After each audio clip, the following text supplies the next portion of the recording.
3d6 down the line. Okay, that was episode 69 in the books. Hey, Nice. Very fun All session, right. guys. That was good stuff, man. was it excellent, Mike? It was most excellent, Most Ted. excellent. Most non-heinous. There were strange things happening at the Temple of Thoth tonight. Socrates. I really like the fact that David, that you just kind of went off on that whole thing. I think that was like amazing. That was super fun to watch. Yeah, I mean, I didn't, as I said on the stream, and you know, both at the time and afterwards, like I didn't want to. It's always tough when you're soloing. You don't want to like just take up the party sign. But I thought it was good for us to finish some version of that venture. Mm-hmm. You know, which is why I tried to bookend it and didn't want to pursue the priest thing further. But yeah, it felt really good, man. You That's deserve to have it awesome too, because you put in all the effort to get yourself into that position, but then you weren't at the next session, you know? Yeah. No, it feels awesome. I can't wait to go help that guy out once we've kind of finished the little Beastman stuff. That might be the next micro quest we can go do. That was prior Jacobus, just if you wanted to write that down. Right. Yeah. I did my best to note that you were dead. I was like, this is David going to die right here again. You know what? But yes, and easy come, easy go. I mean, again, our major goal is to, at least on this floor, is to more or less fill in the corners, right? My minor goal is I really want to see the other edge of the chasm. I want to map that out. And if this, we know for certain, goes there, that's like, for me as a mapping task, like number one. I just really want to figure that out. So how cool is it that we literally have a map to that and a new TV room? Ooh, another good place to set up if we're trying to build Avaricios a bar and all these other concerns we have about protecting the area. Now we literally have a monitoring tool, which is pretty cool, man. I was actually expecting you The to only get thing that I worry far. about is... Go ahead, Matt, sorry. Yeah. No, the only thing I worry about is location. I mean, how to get people in there. Yeah, it's a good place for a headquarters, perhaps. That's what I mean. But, if you want to serve drinks, you want to be closer to the traffic. Oh, no, I don't mean put the bar there. I mean, that helps us monitor activity if we're welcoming more people in. I'm obviously the really conservative about who we let in because I think it's dangerous right now. Mm-hmm. But that does mitigate it quite a bit, right? So we all were talking about, which is like controlling the flow of people. We can literally monitor the flow here. That takes time and activity, and it takes, frankly, we can't. Someone that we trust doing so. But monitor where? I'm sorry. I'm talking about the TV, the mosaic TV that monitors the devotion room. Right. Allows us. We can't sit there and watch people all day because we got to play the game. But if we have someone we trust, that we can give the task of doing so once we've cleared the area, setting up a bar or using the debouchement as a more public space, that gives us security monitors, literally. Right, that's what I was saying. Anyway. So one thing, if there's ever a case, go ahead, Matt. No, you go ahead. Because what I was thinking is like, well, the disadvantage of using that as a monitoring station is you're so far away, you can't do anything or communicate anything about it.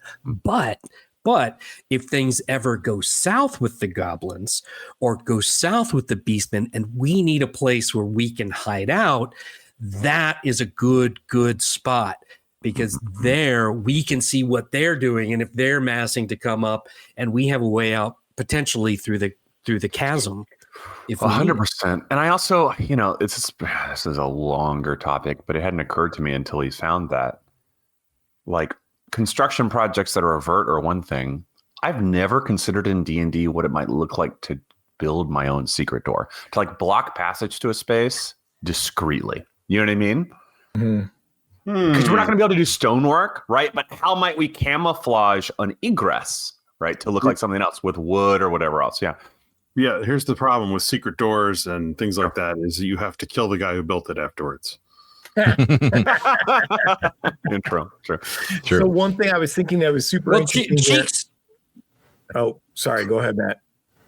I was just going to joke. Cheek's not long for this world anyway. We'll have him do it. So one thing I was thinking is really cool is, okay, so that room that Simonette was holed up in, John said was like an upper level priest's quarters. And now we've gotten an inside look of what looks like this whole southern part of the map is basically just for the priesthood, right? Like maybe the Great Hall is kind of an outlier there, you know what I'm saying?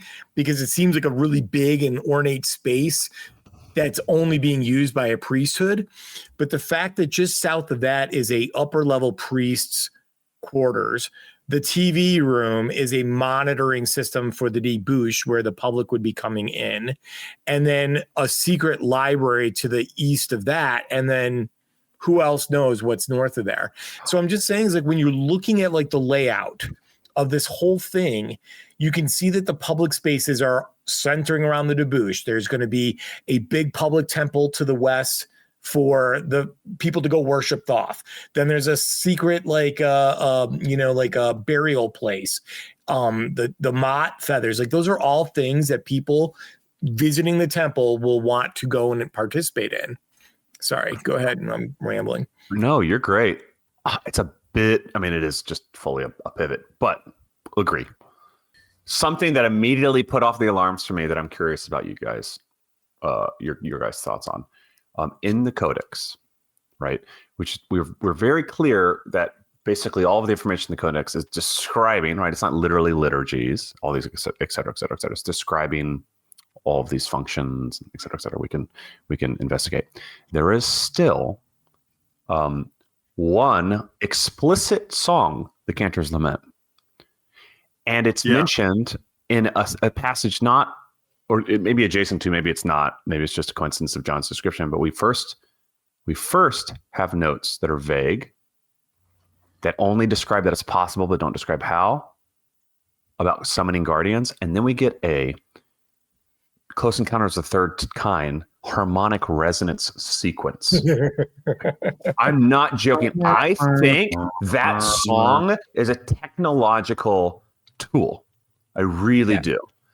And I think a lot of these notes are kind of like swimming around it, not only because maybe they don't know exactly, or the person writing them doesn't know exactly how it works in terms of like trying to achieve it, or because they don't understand the technology behind it. And therefore they can kind of just like describe the fact that it functions without like explaining how. I don't know. That's immediately I was going, hold on. Yeah. There's a perfect place to try this out, and that's in that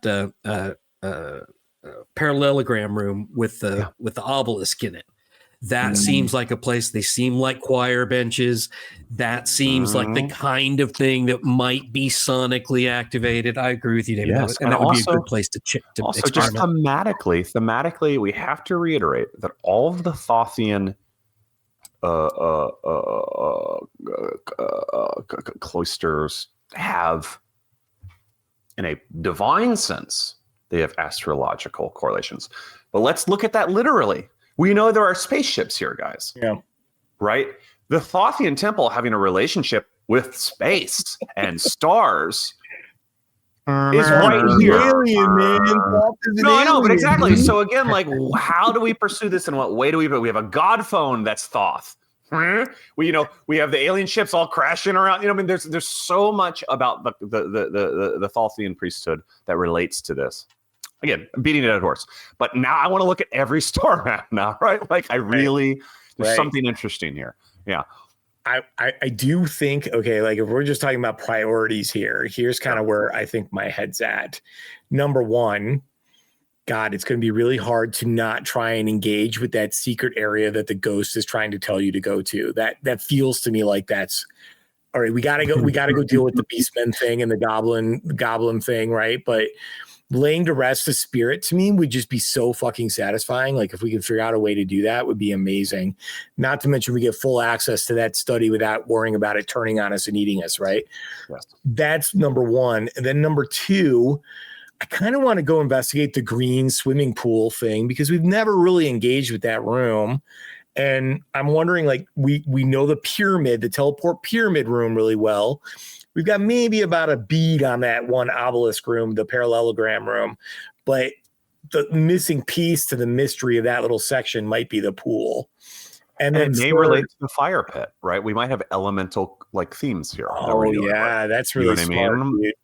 That's really smart. And then finally, I kind of want to go engage with those the Setite / weird defaced temple with the tentacle monster in that western part. In that western part. So what if we find out the xenomorphs are the Setites' progenitors, right? And the Thoth-aliens are sort of like the utopic society that's been destroyed, right? And the conflict there is not only ancient, but all of the sort of like a religious context is about prevention or quarantine or all these sort of things that relate to that. That's one thought. Two, I just forgot. Oh, well, this is a tangent. Two, another fire portal idea. If we think Thoth, we know Thoth is a thing that exists that has divinity as far as we can define it. If we think that Thoth is corporeal, and I go to the fire point portal and go, take me to Thoth's bedchambers, where does it take us, guys? Where does it take us? Does it take us to some alien space station where Thoth, or like where the whether he's alive or not, does it take us to the what's the alien, the astronaut figure? Oh my god, Space Jockey. This is my favorite movie.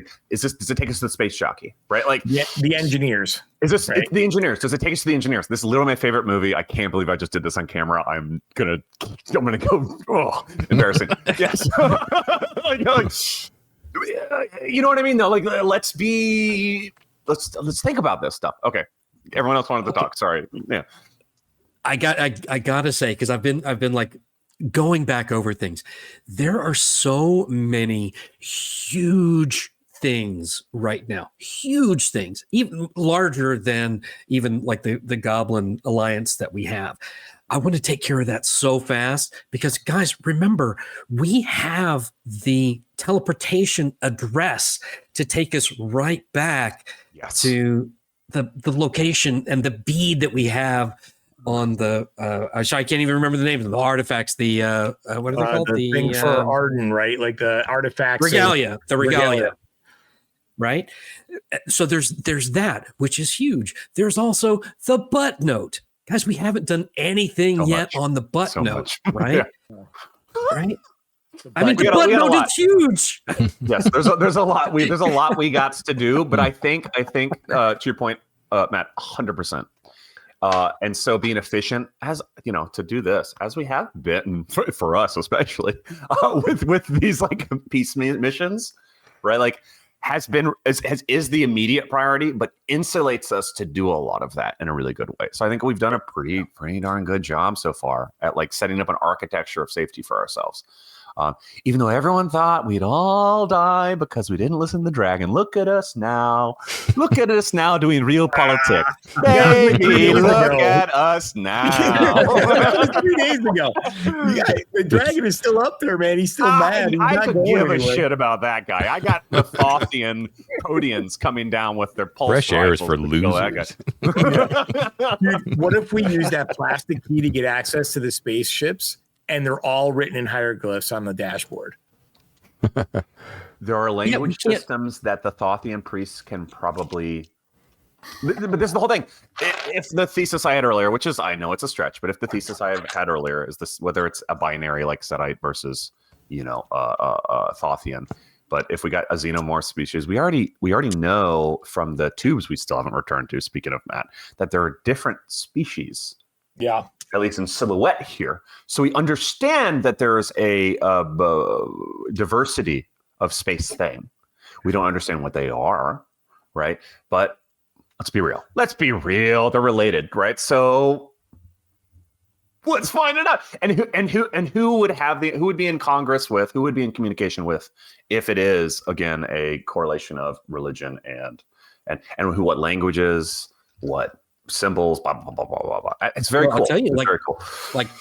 Practically, if that's really something that's important to us, and it is, think how valuable that one potion of was it comprehend languages or is that the one? That's what we use. Because without that, we would know nothing.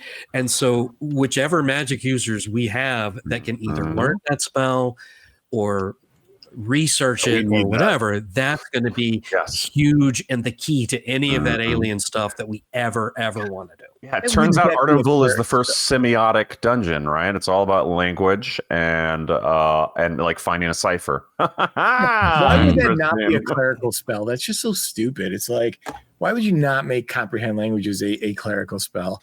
Especially if you were like a god of communication or something like that. Sounds like a good idea for magical research to me. Yeah, Ted's been very quiet. Ted, what do you have to say for yourself?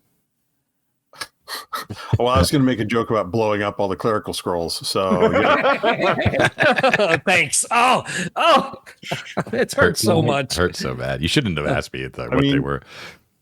I think we're getting a pretty good handle. No. It was good though. It was good to know. Go ahead. Good to know. I think we're getting a handle on kind of a lot of things, but I feel like there's still a section of Arden that we haven't been to yet that is going to coalesce something. Right now we've got like we're I don't know what the word for it, like there's I'll lots tell you of where it is. What's that? I'll tell you where it is. It's Clementia's respite, dude. That's the spot. Truly I mean, like, literally. I mean, we've stumbled into places that no one's been in 1,000 years before down here. Yeah. So there's a spot somewhere that is going to be the thing that links up a lot of disparate threads, I think. And we may have walked right past it. You know, we may have not looked at the book somewhere, you know, that we've picked up and haven't read it yet. So who knows? But like, there's a lot of things going on. And actually, we may be seeing connections where no connections exist. Sure, right? Of course. If there was something here and then the ancient Arcantians built here because it was convenient, that doesn't necessarily connect those two things, if you know what I mean, right? It's just that like, oh, it was too inconvenient to actually fill this room with the evil pillar and it was cement. So we just kind of built around it kind of thing. Another thought. Sorry. Agreed. 100%.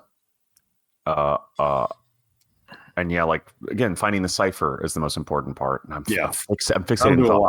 I'm thinking about Plunger Town now, and I'm thinking about we have a mirrored globe, right? Well, I'm thinking about two things. Every priest sleeps under the constellation room, right? Mm-hmm. So the stars are always looming above them, and all of Plunger Town, which is a Thoth-alien area, has albino apes that are multi-armed. They're very from Mars in a sense, right?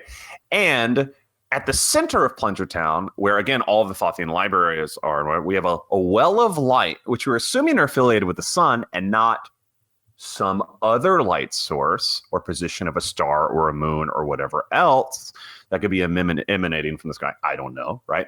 But the theme is there, right? The theme is very, very distinct across that entire floor, which is one of, you know, the sky, right? Light, star systems, the spread of that, like the spread of knowledge, right? Et cetera, et cetera, et cetera. We've been looking at that as something that's intrinsically hostile to apes because they're sensitive to light, but they're sensitive to sunlight, right?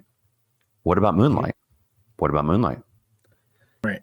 I don't know. You know, they are, et cetera, et cetera, et cetera. That might be a stretch. Again, Ted, another dangling thing that only convolutes and doesn't necessarily, but I'm thinking more and more about like what I've assumed about these objects to springboard on what you're saying. Or I've been thinking about what I assumed about that orb, that disc, and now I'm going, well, am I like just to the side of it?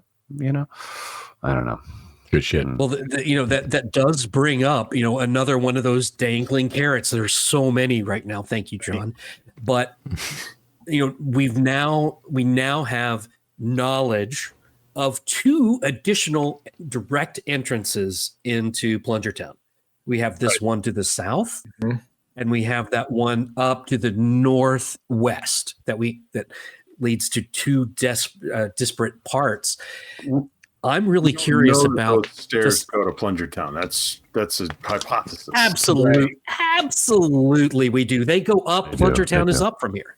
Yeah. Right. There's no other. There's no, and they've seen. They said that they saw baboons up there. So and we're learning this Thoth-alien. Sorry, go ahead. I just want to clarify that Scleros was saying that that staircase, as far as he knew, led up to the upper reaches of the Great Hall. Yeah. Which is there an upper part of the Great Hall in the Plunger Town area? We don't know how high it goes up. Are there a bunch of baboons like dumping their shit off the edge of that into the Great Hall or whatever? I'm just wondering, like, and I brought this up before, Gerlad being the most xenophobic and leave me the fuck alone guy in all of Arden Vool has a level that is like a sieve. There are so many ways in and out of his area that you're kind of like, bro, you picked badly for your little like experiment, whatever you're trying to do. That's why he's so paranoid. On these themes, I'm a little embarrassed, especially now that we can't ever go above ground again, that we never thought to investigate. Unless I need to like visualize what the pyramid looks like again, but we never thought to investigate the zenith of the pyramid on the outside. We never really have. Why did we never think the giant pyramid pointed to the sky? Maybe we should see what's on the top of it. You know what I mean? I don't know, but you know, as far as the other thing we've never done that I really want to go do is we have one of the ankhs that goes into that obelisk out on the plaza. I really want to stick that in, but you know, I got to work. I have a job, but you know, kids or John has a job. You, as far as the relationship between this level and the Plunger Town level, you can literally take your maps and overlay them. You have one connection point, right? That you can use as an anchor point. And if you haven't caught on to it now the best connection point for levels, if you want to overlay and see where things line up, is the chasm. Yes. Right. But you have purposely not sort of gone east in Plunger Town, right? That has not been a thing for you. And as far as the fact that the level is open like a sieve, let's not forget that the place is teeming with baboons by design. And like he doesn't really need to worry that much about and it's like you guys have deliberately sort of forced the issue on that level, where most people who like venture on or immediately retreat because there's like a whole bunch of ravening baboons everywhere, which you guys have done too. Say, John, I take a little bit of issue that we haven't explored east deliberately on Plunger Town level. We haven't lived long enough to explore east on Plunger Town level. Right, but look what you uncovered when you did go east. Through the secret door, you found that connection point. Right, which obviously Gerlad and the baboons don't know about, but that's your anchor point if you want to actually determine when you ask the question, does the Great Hall have an upper chamber that would connect to Plunger Town level? You have the means right now to find the answer to that. And again, my memory is totally rotten, and we played for a long time, so I'll keep making conclusions based on false information, I'm sure, but. Drilling down on the pyramid thing, the pyramids within these levels are an elevator. That's what they are. They're all above each other. I guarantee you it's a vertical. We've talked about this. That's an elevator shaft. You're teleporting, bloom, bloom, bloom, bloom, bloom, bloom. That's what you're doing, which is also why thematically, if I pulled it up and I go inside the pyramid, there are links to that thought process throughout, internal, external. We're in a giant, we entered into an external pyramid right at the top, and the zenith is the important part in all of those. And the Thoth-alien temple seems to be, for the most part, at the upper reaches of this pyramid, right? Not at the very bottom ones where like a tomb might be. You could use that as an anchor point. That's an assumption, but you could definitely try to measure things up with that assumption. We could try to measure from that. The other thing I would say is I do genuinely think we should try rappelling down the chasm at some point. But what I would say, and this is where my memory is totally, because again, we have so much history about the conflict that purportedly created this rift, but speculating on the alien thing again, right? We have a hyper defensible concentric dungeon where the theme of a pyramid that starts at the top goes down, and there are technological access points and barriers throughout with stairs that slow that, right? But for the people empowered within this like superstructure that is highly defended, the pyramid is the theme and the technology and everything, right? And then we have a chasm that totally penetrates all of those floors immediately. Might that relate to an invasion type activity? It's not just about a happenstance damage. It's about getting down through a thing that's too heavily defended otherwise. I don't know. Again, I've probably forgotten all the things that tell me the opposite of this because it's been too long. Sorry, audience. Mike, you're rewatching. Let me know in a few episodes. But again, it's just like, again, I keep thinking about theme, you know, rather than just taking the little information I have. I keep thinking about theme. And there's some really interesting things here that are easy to like forget because we're not like looking from a distance, because the internal details are so fascinating that the external, the macro, the macro, lost. Man. Yeah. See, I macro and the macro is what it's about, baby. I love that you're thinking about theme, because I'm thinking more about structure, right? Like every time we're on one of these levels, I'm trying to figure out what is this room for? Why was this room designed? Theme is not really my strong point. I'm not a metaphysical guy. I'm a tactical guy. So I'm like, well, this room was obviously a toilet. You know, it's like fantastic. Now I know that. But that's the thing. We know we have an elevator system via the pyramids, and we know basically every floor has a security camera system, guys. This is not just a temple. It is not just a community in XYZ. Perhaps before anyone inhabited it, it was protecting a singular thing, right? This is like almost military in its structure, is my point, right? And if it is, who wants to get the fuck in is all I'm getting at. Who wants to get in and who wants everyone to stay out? A key thing, too, is to not... sorry, Ted, go ahead. You had your hand up. I hear what you're saying about the defensive structure of it, yes, David. And I see it all way more as the priesthood having, you know, private versus public spaces, and then using teleport circles and the pyramids and plungers things, not to like break up levels to defend against invasion, but to wow and pizzazz the populace who come in. It's all about showmanship. You know, green mists and teleport circles and things is all about keeping and demonstrating power and separating the priesthood away from, you know, postulants and visitors and so on. And this is a I mean, maybe the defensive thing is added in later in some aspect, but certainly not how it was originally designed. Right.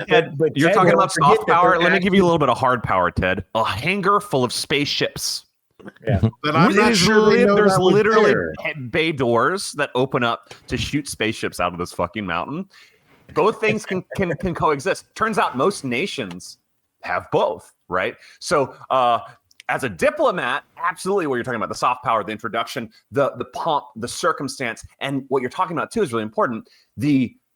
The progression is going to go from soft power to hard power. The progression is going to be about people coming in and controlling the flow of their traffic, which is what you're talking about, and impressing them and wowing them. But when we get a little deeper, baby, when we get to the pillar room and down to the Clementia's respite, which is why I say that's where it is, we're at the core of the hard power. We're at the core of, we have several routes of teleportation and military defense. I mean, or they are ancient things that were there when they got there, and they don't know what it is, but they revere it as godlike and powerful, even though they couldn't go in. Because remember the sphere with the robot in it that we found, that was a crack in the wall we climbed through to get that. Nobody knew about that. That was not part of any defined structure. That was a happenstance that a crack had opened up and we crawled through it and found that.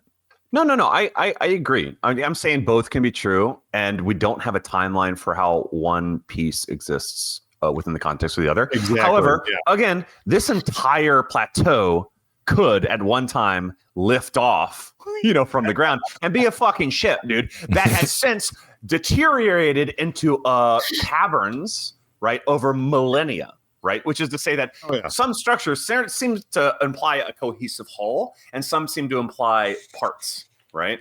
I think the thing we're forgetting too is that this actually there was a battle here, Ted. There was an invasion. There's actually been a series of invasions.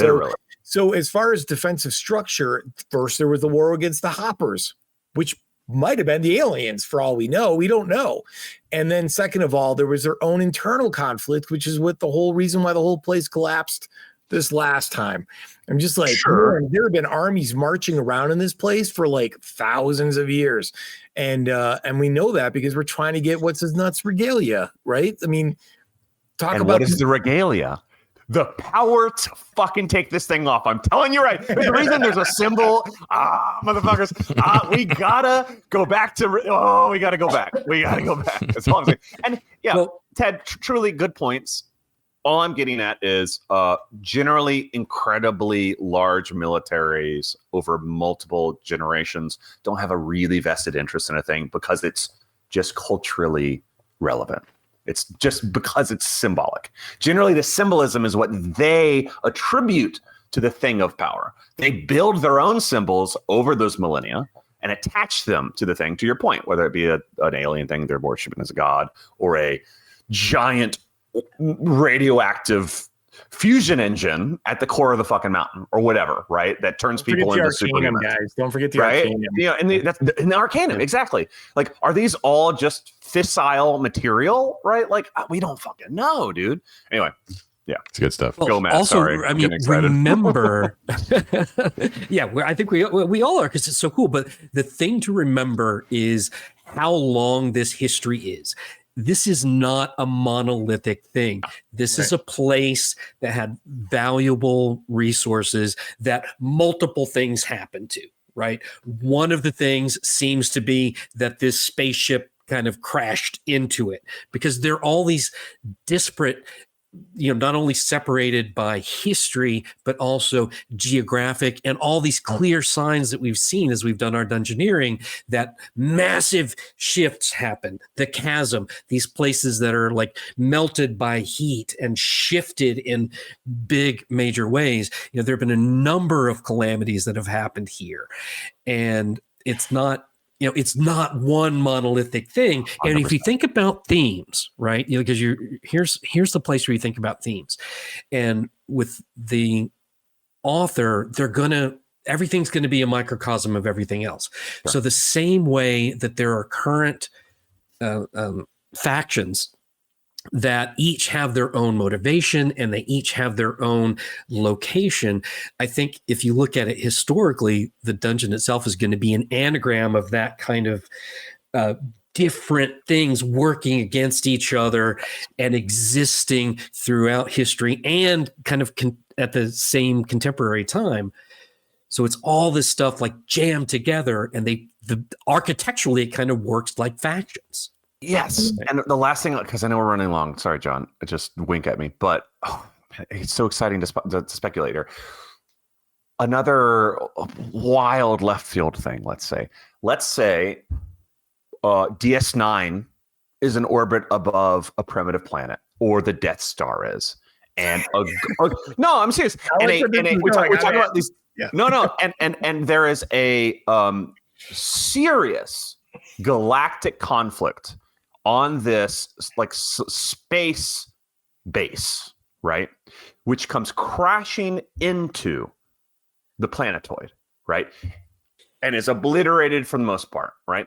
But it could be true that when we see a flying saucer in the middle of Arden, that it landed and crashed into Arden, the mountain, or it could be true that it crashed into the Death Star and came down with it, right? There are many, many aspects of when and how disparate technologies or alien races or anything could exist. It could all have happened in a single event and then seeded out, right? Or it could have happened as things discovered it over and over again.